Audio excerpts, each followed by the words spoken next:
राधे कौन से पुण्य किए तूने, हरि रोज तेरे घर आते हैं। राधे कौन से पुण्य किए तुमने, हरि रोज तेरे घर आते हैं। राधे कौन से पुण्य किए तूने, हरि रोज तेरे घर आते हैं। राधे कौन से पुण्य किए तुमने, हरि रोज तेरे घर आते हैं।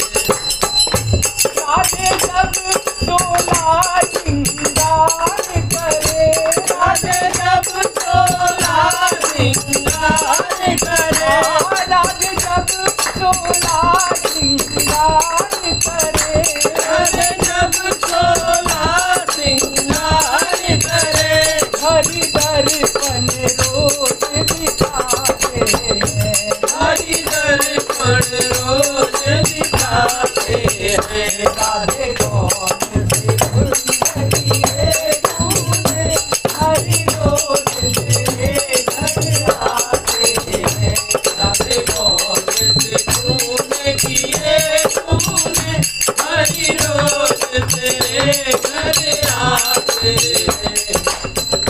राधे जब भोजन तैयार करे, राधे जब भोजन तैयार करे, राधे जब भोजन तैयार करे, राधे जब भोजन तैयार करे, हरि मांग मांग कर खाते हैं। हरि मांग मांग कर खाते हैं।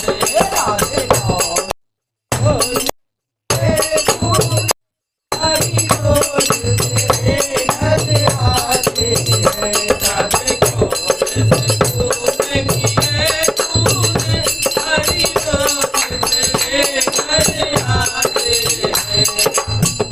राधे जब जमुना जल भरने गई, राधे जब जमुना जल भरने गई, राधे जमुना जल भरने गई, राधे जब जमुना जल भरने गई, हरि गाकर रोज उठाते हैं।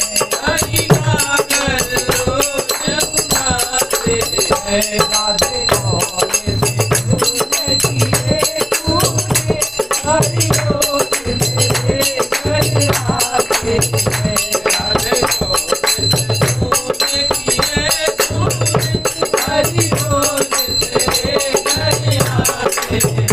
हरि रोज तेरे घर आते हैं। हरि रोज तेरे घर आते हैं। बोली कृष्ण कन्हैया लाल की जय। बोली राधा रानी की जय। भागवत के छठे स्कंद में, भागवत के छठे स्कंद में अजामिल की कथा आती है। अजामिल की कथा जो है ये भगवान के नाम की महिमा बताती है कि भगवान के नाम की ताकत क्या है, भगवान के नाम की शक्ति क्या है, बरोबर ना।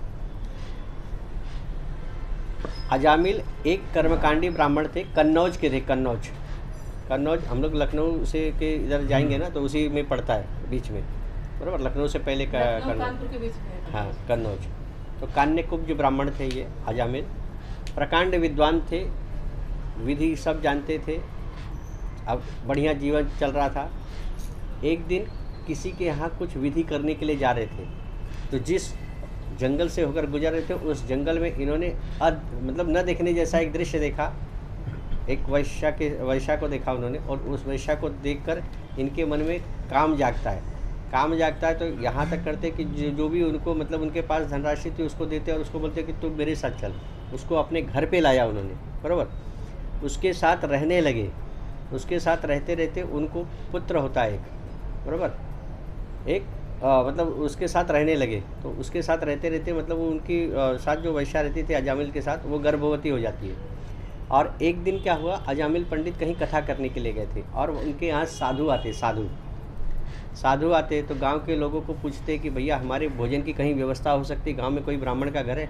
तो गांव के लोग भी जानते थे कि अजामिल अभी भ्रष्ट हो चुके हैं, लेकिन फिर भी एक उपहास करते हुए साधुओं को कहा कि हाँ ये इधर एक अजामिल पंडित जी का घर है, वहीं जाइए, वहीं आपको भोजन मिलेगा। तो अभी गांव के लोगों ने तो उपहास बस उनको भेज दिया साधुओं को। अब वो साधु आते हैं तो जो वैश्या उनके घर में रहती थी, मतलब अजामिल के साथ, उसने देखा कि अगर मेरे द्वार पे साधु आ ही गए हैं, अगर मेरा भाग्य जागने ही वाला है, तो उसने भी उनको कुछ हकीकत बताया नहीं। तो उन्होंने भी कहा कि हाँ अजामिल पंडित जी का घर यही है, आप आइए और आप हमारे यहाँ भोजन करके हमें धन्य कीजिए। अब उसने क्या किया, उनकी सेवा की, मतलब सबके लिए भोजन पकाया, बढ़िया भोजन उनको सबको साधुओं को भोजन खिलाया। और भोजन खिला के जब ये जाने लगे तो रास्ते में अजामिल मिले इनको। तो अजामिल ने देखा साधु कहाँ से आ रहे हैं, तो उसने बोला कि अरे आप लोग कहाँ से? तो बोले आप कौन है? तो बोले मैं अजामिल हूँ। तो बोले हम आपके ही घर से आ रहे हैं, लेकिन हमको दक्षिणा कुछ नहीं मिली महाराज, हमने भोजन तो किया लेकिन दक्षिणा नहीं हुआ। शास्त्र कहता है कि विप्र जीवाय दक्षिणा दीजो, ब्राह्मण को भोजन कराने के बाद दक्षिणा दी जाती, नहीं तो वो अधूरा माना जाता है, वो आपका भोजन कराना पूर्ण नहीं हुआ। तो अब इन्होंने क्या किया कि बोले मैं तुमको कुछ नहीं दूंगा, क्योंकि कैसा था, गलत संगत का प्रभाव व्यक्ति के ऊपर पड़ता है, ये उनको कुछ देने के लिए तैयार नहीं होते। तो साधु कहते कि हमको आपसे कुछ धन नहीं चाहिए, दक्षिणा में हमको ये दीजिए कि आप अपने पुत्र का नाम नारायण रख दो। तो भी बोलते ठीक है चलो, अगर ऐसी दक्षिणा है तो ले लो। तो उन्होंने क्या किया, अजामिल ने अपने पुत्र का नाम नारायण रख दिया, बराबर। 10वां पुत्र था, सबसे छोटा पुत्र था ये, उसका नाम रखा नारायण। अब क्या हुआ कि सबसे छोटे पुत्र पे बहुत ज़्यादा प्यार था इनको, तो जब भी कुछ होता था तो नारायण जल लेके आओ, नारायण मेरा कलश लेके आओ, नारायण मेरी पोथी लेके आओ, कुछ न कुछ, मतलब जो भी कार्य होता था तो नारायण को बोलते थे, और बार बार नारायण नारायण निकलता था। अजामिल के जीवन का जब अंतिम समय आया ना, तब वो भी उन्होंने क्या किया, वो नारायण को पुकारा, नारायण यानी अपने बेटे को पुकारा, बराबर। तो बेटा आता है और नारायण बोलते ही मतलब इनके प्राण छूटते हैं। जब नारायण बोलते समय इनके प्राण छूटे हैं अजामिल पंडित के, तो उस समय इनके यहाँ यमदूत आते हैं, यमदूत। और यमदूत आते हैं और बोलते हैं जीवन भर ये ब्राह्मण अच्छा विचारों में रहा और लास्ट में ये पतित हो गया, ये मतलब एक वैश्या के साथ रहने लगा, उसके साथ मतलब वैश्यागमन करने लगा, इसने अपने पूरे मतलब सत्कर्मों पर पानी फेर दिया, तो इसको अभी हम लोग लेके जाएंगे। तो जब वो लेके जा रहे थे ना, तो उसी समय वहाँ पे विष्णुदूत भी आ गए। कौन आए? विष्णुदूत भी आ गए। तो विष्णुदूतों ने कहा कि देखो क्या है मालूम है, ये भले कैसा भी हो, लेकिन इसने मरते मरते भगवान का नारायण का नाम लिया है, बराबर, तो इसलिए अब हम इनको लेके जाएंगे। तो छठे स्कंद में यमदूतों का और विष्णुदूतों का संवाद बहुत सुंदर आया है। तो विष्णुदूत बोलते हैं ना, तो यमदूत बोलते हैं इसको, विष्णुदूतों को, कि अरे नारायण ये भगवान का नाम नहीं लिया, इसने नारायण इसके बेटे का नाम रखा है, उसको बुलाया था। तो फिर विष्णुदूत बोलते हैं कि नारायण नाम पहले इसके बेटे का नहीं था, नारायण नाम पहले भगवान का था, बाद में इसके बेटे का नाम नारायण पड़ा है, बराबर। तो क्या है कि मतलब भाव कुभाव अलस आलसहु नाम लेत मंगल दिस दसहु। भले आलस आए, भले बिल्कुल मन न लगे, और लेकिन आप भगवान का नाम लेते हो तो 10 दिशाओं से आपका मंगल होना प्रारंभ हो जाएगा। ये भगवान नाम की ताकत होती है। तो अजामिल की कथा जो है ना, ये भगवान के नाम की शक्ति बताती कि भगवान का नाम अगर हमने भूल से भी लिया, देखो गुड़ है ना, गुड़ आप बिगर इच्छा के खाओ तो तीखा लगेगा क्या? मिठाई लगेगा ना। गुड़ बिना मन के खाओगे तो भी वो मिठाई है, बराबर। आपकी इच्छा बिल्कुल नहीं है और आप मिर्ची खाते हो, तो मिर्ची अपना स्वभाव दिखाएगा कि नहीं दिखाएगा? दिखाएगा। आपकी इच्छा बिल्कुल ना हो, बराबर। जैसे आप रेलगाड़ी में बैठ गए, बराबर, दिल्ली जाने वाली ट्रेन में बैठे हो आप, और आपका मन बिल्कुल नहीं लग रहा है, तो वो ट्रेन के आपको बीच में उतार देगी, वो आपको दिल्ली बराबर लेके जाएगी, बराबर ना। तो ऐसे ही भगवान का नाम है, आपका मन लगे या न लगे, बराबर, वो आपको भगवान तक जरूर लेके जाएगी। थोड़ा भजन ले लेना बीच में, उसके बाद फट से भजन ले बैठते जब तक नाम संकीर्तन लेगा तुम चलो जल्दी ले फटाफट।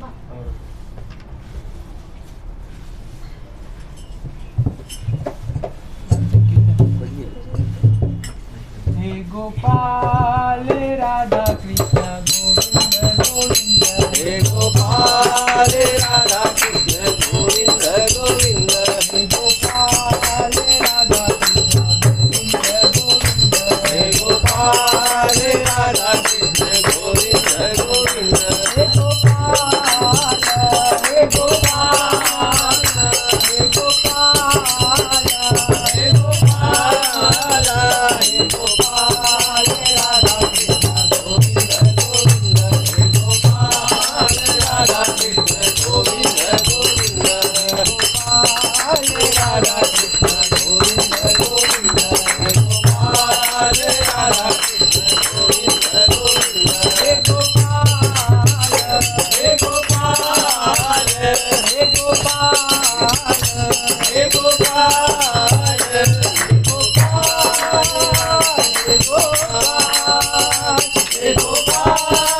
छठे स्कंद में अजामिल की कथा ने भगवान नाम की महिमा बताई है कि भाई भगवान का नाम आप लेते हो तो आपको उसका परिणाम मिलेगा ही मिलेगा, भले आप इच्छा से लो या अनिच्छा से लो, बराबर ना। जैसे हर पदार्थ अपना असर दिखाता है, वैसे भगवान का नाम भी अपना प्रभाव दिखाएगा ही दिखाएगा, बराबर ना। भगवान का नाम भी अपना प्रभाव दिखाता ही है। अब हम चलेंगे 7वें स्कंद में। 7वें स्कंद में भगवान की एक परम भक्त की कथा आती है जिनका नाम था प्रहलाद, बराबर। प्रहलाद का जन्म राक्षस कुल में हुआ है।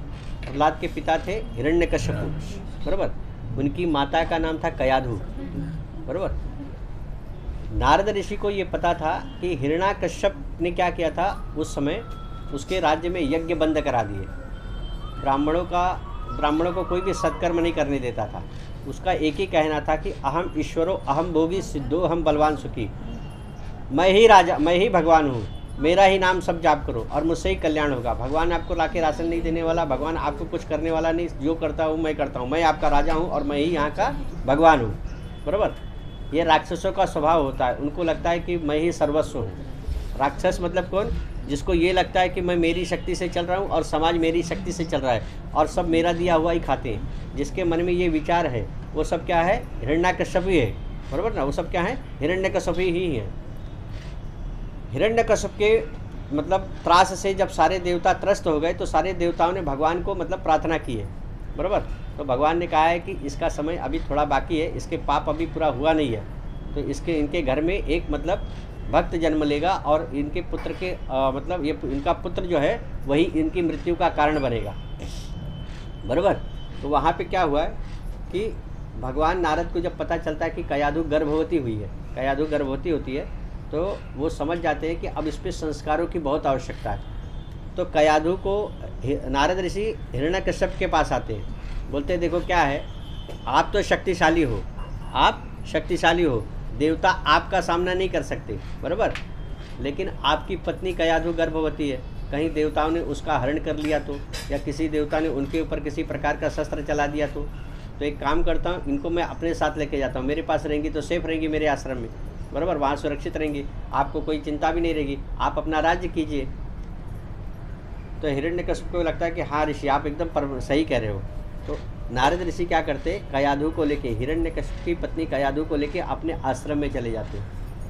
कयाधु गर्भवती है, नारद ऋषि के आश्रम में जो पक्षी है ना, पक्षी वो भी नारायण नारायण दिन भर बोलते हैं, बराबर। पक्षी भी नारायण नारायण बोलते हैं, पक्षी वेद मंत्र बोलते हैं, पक्षी शास्त्र बोलते हैं, सब दिन भर ऐसा चलता है। तो संस्कारों के बीच में कयाधु ने एक बालक को जन्म दिया, बराबर।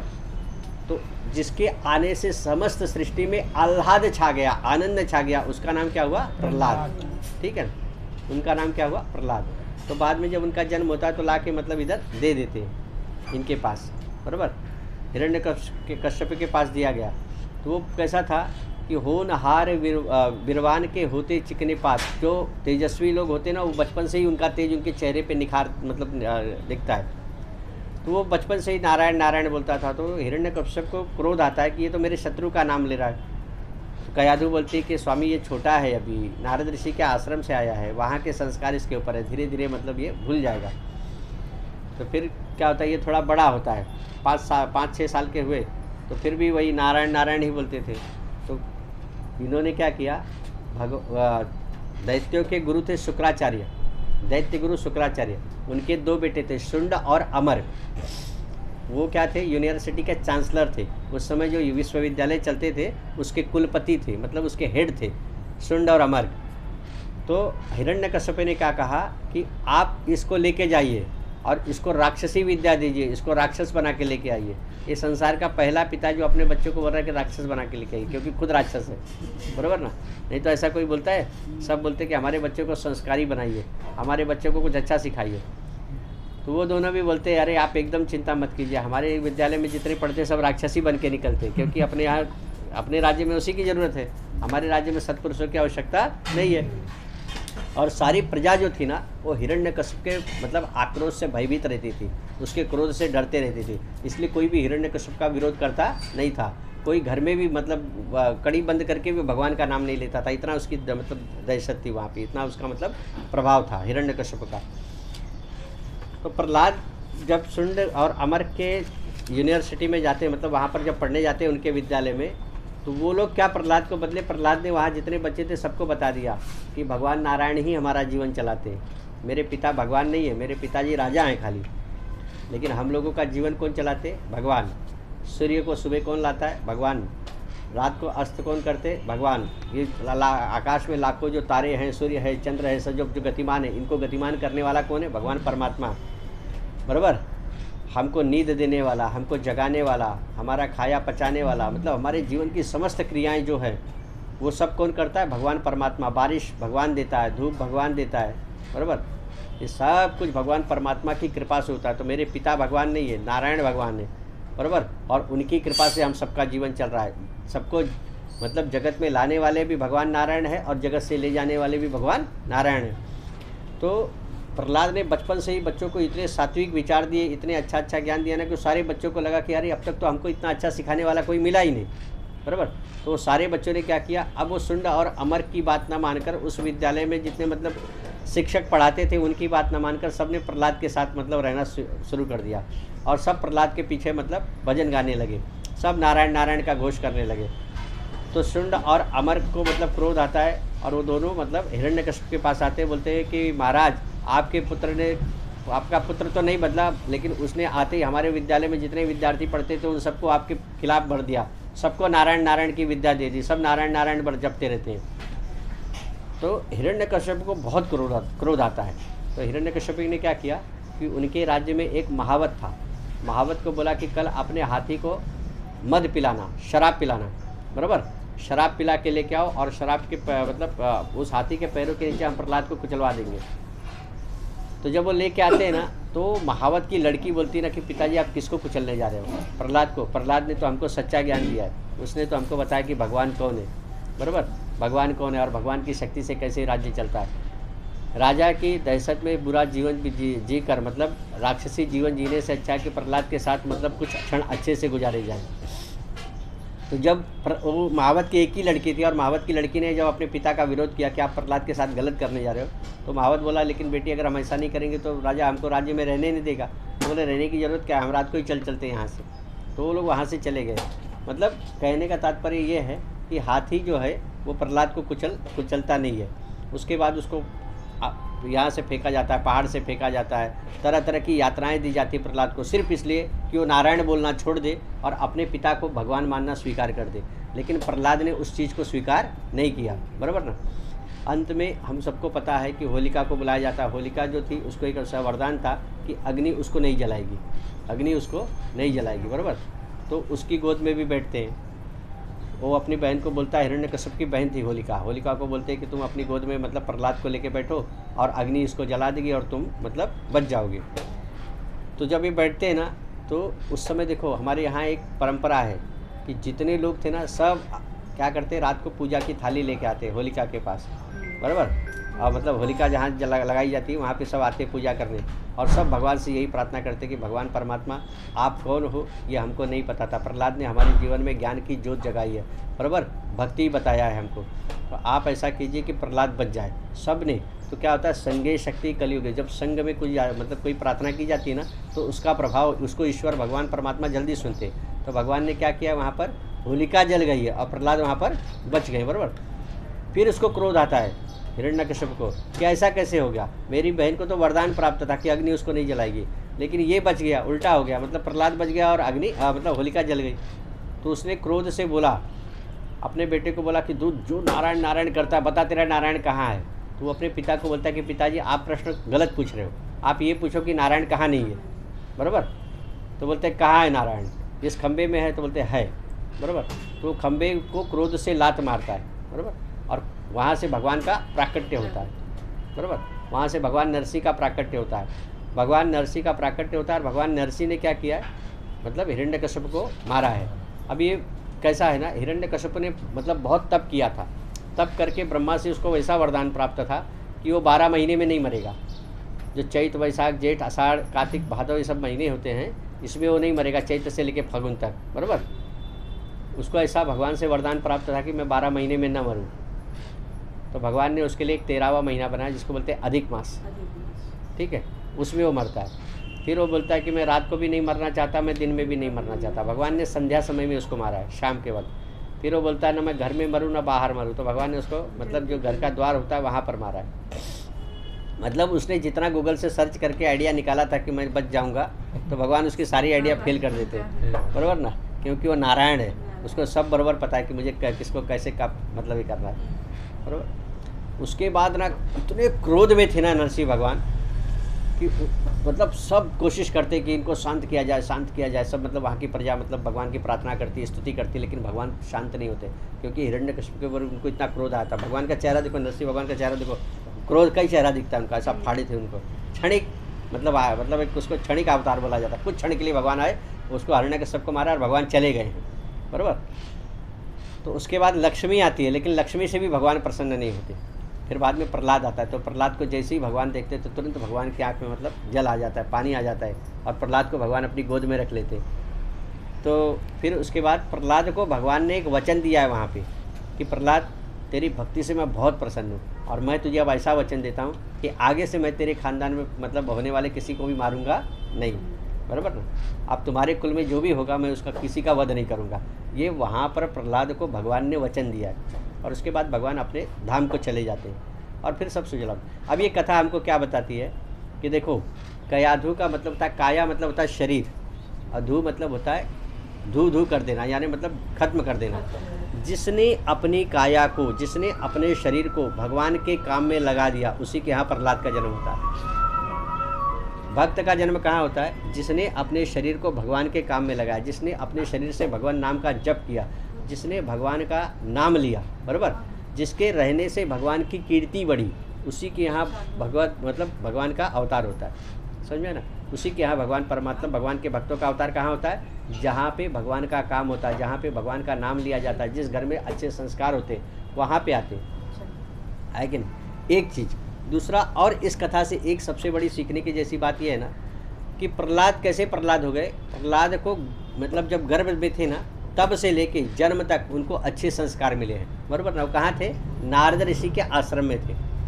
तो नारद के आश्रम में जो रहेगा, यानी जो अच्छे विचारों में, सत्संगति में रहेगा, इसलिए हमारे यहाँ क्या कहा गया है? देखो, गर्भ से ही संस्कार आते हैं, गर्भ से ही संस्कार आते हैं। हमारे यहाँ अभिमन्यु को गर्भ में ही मतलब चक्रव्यूह भेदना आ गया था। हमारे यहाँ उद्दालक ऋषि के पुत्र थे अष्टावक्र। अष्टावक्र को माँ के गर्भ से ही पूरा ज्ञान, उपनिषदों का ज्ञान हो गया था, बराबर। राजा जनक की सभा में जाते हैं और वो संवाद करते हैं और वो विजेता बनते। कौन? अष्टावक्र ऋषि, बराबर। अष्टावक्र गीता करके एक ग्रंथ भी है, जो मतलब वहाँ पे संवाद हुआ है, उस संवाद को एक ग्रंथ में रचा गया है, उसको कहा जाता है अष्टावक्र गीता।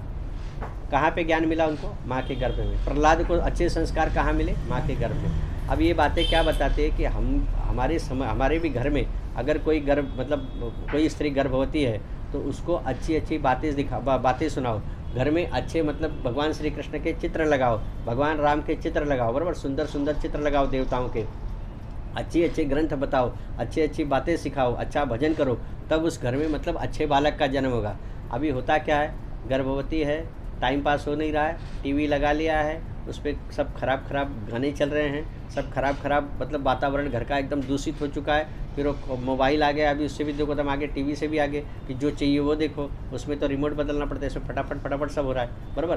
तो ऐसे घर में क्या होगा? जब हम गलत चीज़ देखेंगे तो गलत ही मतलब बच्चे होंगे ना। आज बच्चे माता पिता का क्यों नहीं सुन रहे? उसका कारण यही है कि हमने अपने बच्चों को संस्कार दिया ही नहीं, हम उनको अच्छी जगह लेके जाते ही नहीं, अच्छे विचार देते ही नहीं, बराबर। तो ये जो बातें हैं ना, क्या होता है? कथाएं जो है ना, कथाएं मनोरंजन का विषय नहीं होती, कथा समय पास करने का भी विषय नहीं है। कथा जो है ना, ये जीवन को बदलने का चीज़ है। जीवन को बदलने के लिए अगर कोई भी मतलब चीज़ है ना, तो वो कथा है। हम सबको पता होगा, भगवान शिव जब अपना शादी के लिए जाते हैं ना, विवाह करने के लिए माता पार्वती से विवाह करने के लिए जब हिमाचल की नगरी में जाते हैं भगवान शिव, तो वो बैल पर बैठ के जाते हैं, बराबर। बैल पर भगवान बैठ के गए हैं, और भगवान बैल पर उल्टा बैठते हैं। भगवान शिव महादेव जो है बैल पे उल्टा बैठते हैं। तो उनके गढ़ बोलते हैं, अरे महाराज, बैल का मुंह उस साइड है, बैठे कैसे हो? सीधा बैठो, ऐसे कैसे बैठ रहे हो? तो भगवान बताते हैं कि बैल जो है ना, ये धर्म का प्रतीक है। वृषभो ही धर्म, वृषभ बोलते हैं बैल को, संस्कृत में वृषभ बोलते हैं, वृषभ, ठीक है। वृषभो ही धर्म, धर्म के ऊपर बैठने के बाद भी जिसके जीवन में मोड़ नहीं आया, तो फिर किस बात का? बराबर। तो धर्म की सवारी करने के बाद जीवन बदल जाना चाहिए, जीवन में मोड़ आना चाहिए, बराबर ना, जीवन में बदलाव आना चाहिए। नहीं तो जैसे पहले थे वैसे अभी भी है। 100 कथा सुन डाले, 50 कथा सुन डाले, 500 कथा सुन डाले, लेकिन जैसे पहले थे वैसे अभी भी है, तो कथा सुनने का कोई मतलब है नहीं है। यानी कथा का में जो हम अच्छी बातें सुनते हैं ना, उसका अनुकरण करना चाहिए, उसको जीवन में लाने का प्रयत्न करना चाहिए, तब वो कथा हमारे जीवन पर कार्य करती है। अन्यथा कथाओं का कोई मतलब नहीं होता, बराबर ना। कथा हमको अनुकरण करना है, अच्छी बातें जो हम सुनते हैं उसको अपने जीवन में लाने का प्रयत्न करना चाहिए, तब उन कथाओं का मतलब प्रभाव है, तब उस कथा का मतलब सच्चा फल है। वही मतलब कथाओं का क्या होता है, असली फल होता है कि जब हमारे जीवन में बदलाव आ जाएगा, जब हमारे जीवन में सद्गुण आ जाएंगे। हमारे यहाँ कहा गया है ना कि आप जिस देवता की उपासना करते हो उस देवता के गुण हमारे जीवन में आने चाहिए। जैसे मान लो अगर हम राम के उपासक, भगवान राम के उपासक हैं, तो राम का उपासक कैसा होना चाहिए कि राम कैसे थे, प्रातः काल उठ के रघुनाथा माता पिता गुर नावई माथा, बराबर। कि वो बचपन मतलब छोटे थे तो जब जागते थे उठकर सोकर उठते थे तो सो के उठते ही अपने पिता के माता के चरण का स्पर्श करते थे, गुरु को मतलब गुरु नमन करते थे। तो अगर मैं राम का भक्त हूँ तो मुझे भी ये चीज़ करना चाहिए, बराबर ना।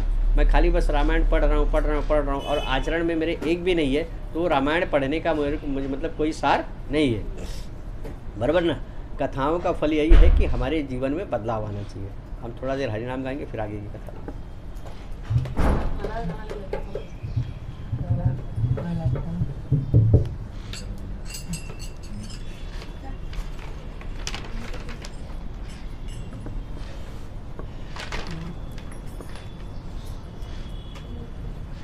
बोलिए विष्णु भगवान की जय।